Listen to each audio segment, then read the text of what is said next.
Hi. The next one is a prompt called Poetry Slam, which leads into Delicate Subject. Poetry Slam began as a prompt from Artificial Stupidity from a comment on Fault Lines where she says, "I'm pretty sure Thane could read off the stock market ticker and it would still be one of the sexiest things I've ever heard, surpassed only by Garrus reading it off, although they might give each other a run for their money."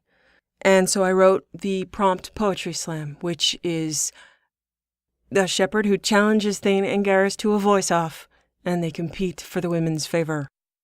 The women are mostly drunk. There was a request for a female polyamorous shepherd managing to romance both Garrus and Thane. Here, I have polyamory. It is not a love triangle. It is not Garrus in love with Shepherd and Thane in love with Shepherd. It is Garrus and Thane also in love with each other. And it is, in some ways, normalizing polyamory. It's really not going to explore all the things that go wrong with polyamory because I think that's out there enough. I think there's a lot of prejudice that makes it very difficult for polyamorous relationships to succeed in society. And this is just a shepherd who decided she really didn't care what anybody else thought about it at all. She wanted what she wanted, and she wants these men, so she's going after them. She's the one that proposes the relationships while letting them know that they are polyamorous relationships, and Garrus and Thane develop their own relationships.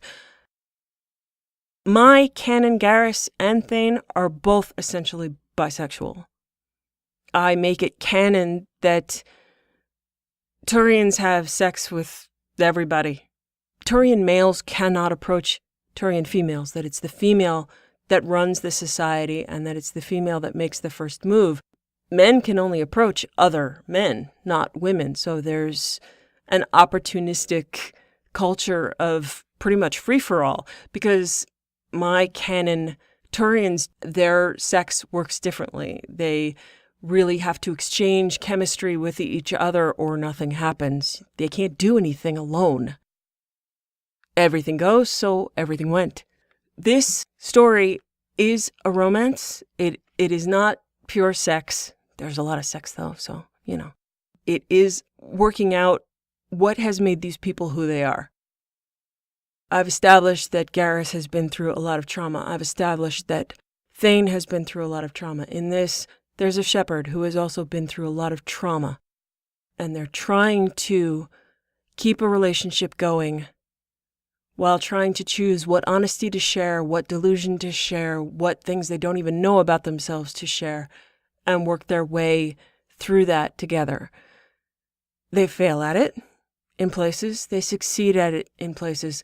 And there was one point where I decided the topic of Delicate Subject was really supposed to apply to polyamory, but it's really supposed to apply to all the characters. And then I also decided to deal with some real issues of non-consent that come up with Thane's background, which I explore more in here.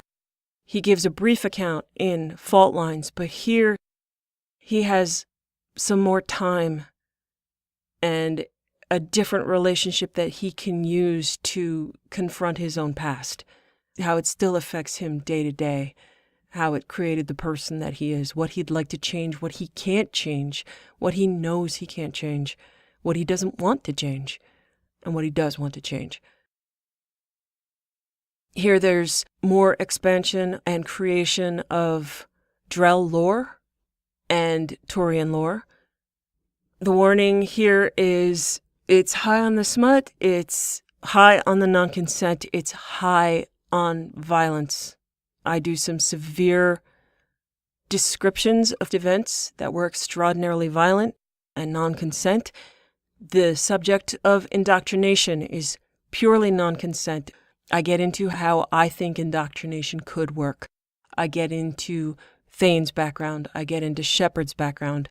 And in this story, Garrus is more of a nurturing and understanding personality trying to look after these two fairly psychotic people that he loves, that he's trying to keep alive as they mostly careen after their own death.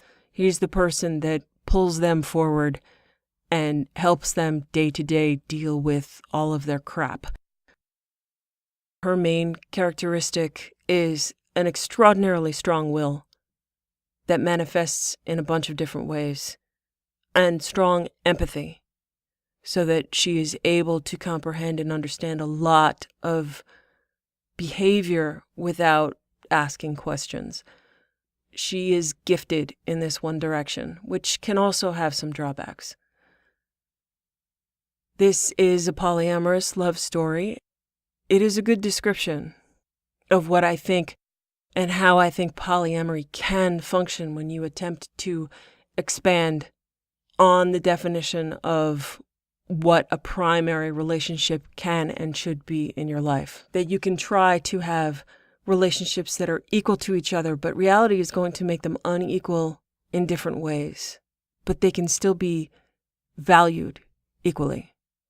Included in the playlist for Delicate Subject is a chapter called Aftermath, where Felina Fullstop asked me to give Garrison Thane's response to something happening, because the story of Delicate Subject is mostly told strictly from Shepard's point of view, and a lot of what is going on with Thane or Garrus isn't explicitly put out there. You have to take their word for it. And eventually, the way the story goes, I end up switching viewpoints between Shepard and Thane and Garrus until the end of the story. Delicate Subject is an AU that branches pretty much from the point of arrival, where they work out a different resolution from Admiral Hackett giving Shepard the job to go infiltrate the Bahak system. Thane decides that's a really stupid idea, which it is, thank you, Thane, and he convinces her, and they do it differently, which is great. I love Thane for that reason. When something is really stupid in the story, he will step in and raise a finger and go, that's really stupid, to which I have to agree with him. And then we work out something different that we could do.